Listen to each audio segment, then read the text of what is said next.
Pussy pussy குட்டி எங்கம்மா போய் ஊர் சுற்றிட்டு வந்தீங்க நைலு? ம், பாப்பு பாப்பு குட்டி, சரிடா. எது கோவம் வருது?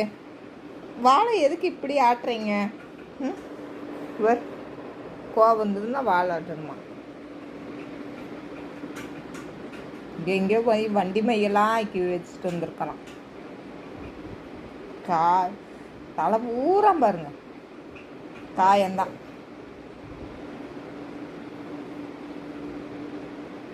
பாப்புமா,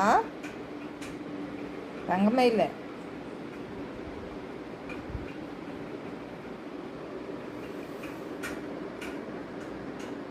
மீமி வேணுமா? மீமி